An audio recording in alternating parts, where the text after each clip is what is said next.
Why Kate Middleton is eager to be back in the royal spotlight. Escape. Kate Middleton, Prince William, Catherine, Duchess of Cambridge. Samir Hussain, Wire Image. For years, Kate Middleton was arguably the most beloved member of the royal family. Sure, Prince William was great. Queen Elizabeth II had her devoted disciples, and people were always going to be interested in what Prince Harry was getting up to, particularly if that involved squiring around a new prospective princess. But in terms of undisputed star power, no one garnered more notice than Kate. The Duchess of Cambridge upstaged her duke at nearly every photo op, and pretty much all royal news could be boiled down to one of three categories: who designed Kate's look, and is it an outfit she's recycled from before? Is she testing out a new hairstyle? Could bangs be next? And, wait, could that possibly be the hint of a baby bump? Every bit as charismatic as Kate, and media-trained to boot, Meghan Markle was poised and warm,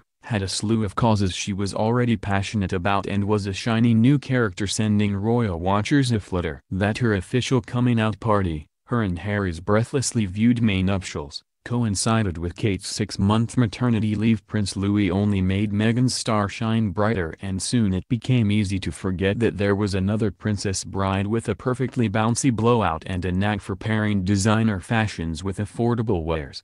That all changed October 23 at her 6th official event back, a state dinner in honor of the Netherlands King Willem-Alexander and Queen Maxima. Kate topped her ice blue Alexander McQueen gown with the diamond and pearl lover's knot tiara, a favorite of Princess Diana's, and the royal family order brooch, reminding everyone she was the original style queen.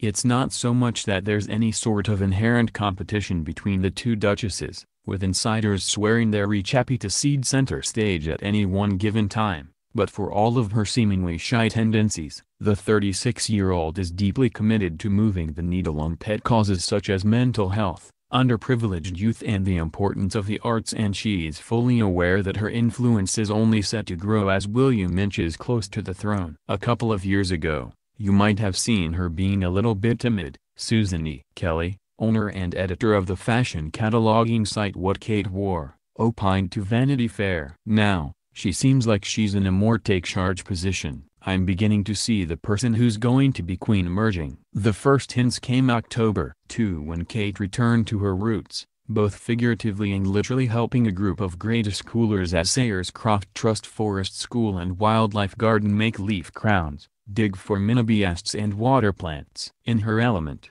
and her trustees are Jeans and 14-year-old Penelope Chilvers Boots, the mother of Prince George, 5, Princess Charlotte, 3, and nearly 7-month-old Louis doled out cups of juice, helped fill up the water jugs at an outdoor sink, and regaled the group with tales of how she's helped her eldest two hunt for spiders in the gardens of their Kensington Palace home. And much like Meghan had done days earlier, she closed her own car door on the way in. A week later, the former art history major confidently added her brushstroke to Dario Vargas' someone to turn to painting at the inaugural Global Ministerial Mental Health Summit, joking he was very brave to allow her and William to contribute. And while it was Meghan's suspiciously voluminous Givenchy coat that pulled focus at Princess Eugenie's October 12 wedding, the normally PDA shy Kate, in McQueen, the same label she wore for her own vows, drew notice for brazenly resting her hand on William's upper thigh. And if those actions didn't appropriately convey that she had returned to duty, her statement-making ensemble at the Buckingham Palace State Dinner got the point across quite nicely. In addition to the tiara, first crafted in 1914 for Queen Mary, she draped herself in Queen Alexandra's pearl and diamond wedding necklace and a diamond-encrusted brooch featuring a painting of the Queen, and gifted to Kate by the monarch herself.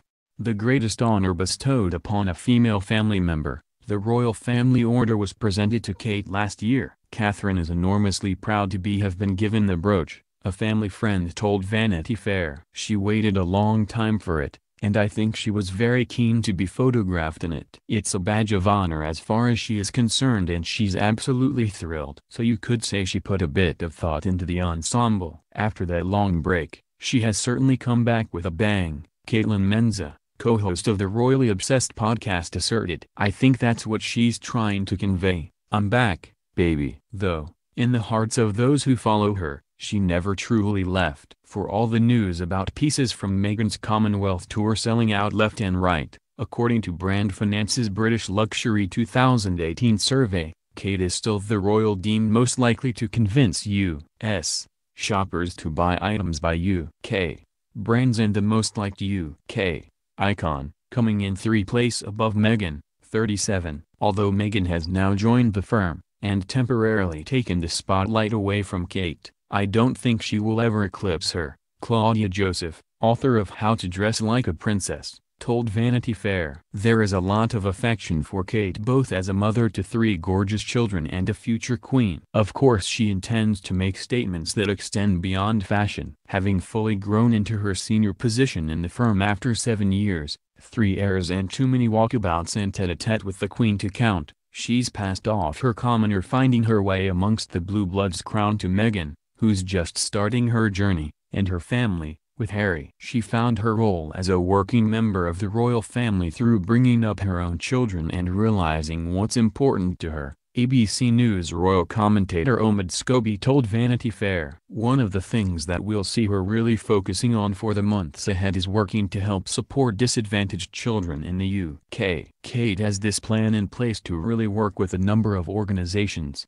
including the Royal Foundation." In the past, the daughter of former flight attendants has been labeled with the reputation of a somewhat reluctant royal, with some never shaking the image of the newly engaged University of St. Andrews grad confessing to ITV News' Tom Bradby that she was a bit apprehensive about the role she was taking on. "It's obviously nerve-wracking, because I don't know what I'm sort of. I don't know the ropes," she admitted in the 2010 interview, the first time much of the world heard her voice. William is obviously used to it, but no, I'm willing to learn quickly and work hard. She's done both quite admirably. To hear insiders tell it, Kate's soft-spoken demeanor, modest hemlines and ever-present pantyhose belie her true personality. Behind the scenes, those in the know insist, she's a true force of change. The Duchess of Cambridge has been labeled work-shy in the past, says Vanity Fair's royal correspondent Katie Nicholl. But, actually, she's taken on just a few patronages,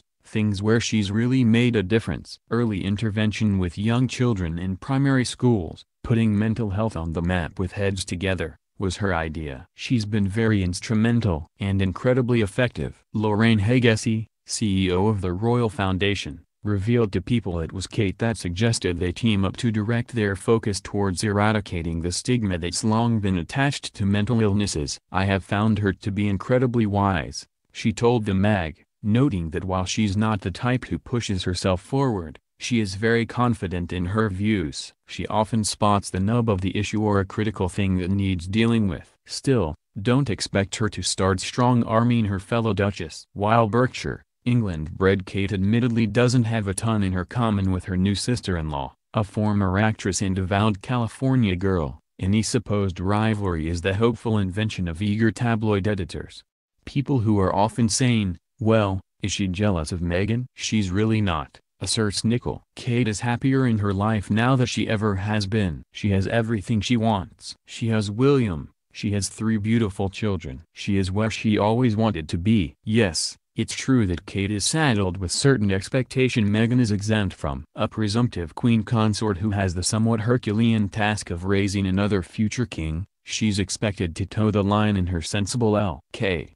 Bennett heels, while Meghan, the wife of the so-called spare heir, is somewhat more free to subtly share her viewpoints on more hot-button issues, referencing the #MeToo movement in her speech at the first annual Royal Foundation Forum, labeling herself a feminist on her official royal family bio and proudly turning her Windsor Castle vows into a cross-cultural celebration. Despite their differences, the pair have every reason to continue working together. If they're clever, both of them, they will make sure this is a relationship that works, says Nicholl. They could and should be great allies. Kate has already done her part, acting as a steadying force for Meghan as she adjusted to her new life, extending an open invitation to drop by her Kensington Palace apartment if she ever had questions about what lie ahead. Since very early on she made it clear that should Meghan ever need something, or just want to chat, she shouldn't hesitate to get in touch, an insider told E! News. Kate knows how difficult it is navigating one's way through this very different world. Their affection has been on display ever since, with the Crown historical consultant Robert Lacey noting to People that, for Meghan, Kate and the Queen seem to be her closest friends and partners in the official setup. Meghan, in turn, offers Kate the chance to go off-grid when necessary, say, for instance when she wanted the chance to recover from the taxing toll of childbirth in private. With Meghan picking up the slack, dutifully turning out to walkabouts in increasingly lust-worthy ensembles and doling out hugs and handshakes to eager devotees, Kate was afforded the chance to enjoy her longest maternity leave yet, only stepping out for select obligations such as Harry and Eugenie's weddings, June's Trooping the Color Parade and Louis' July christening.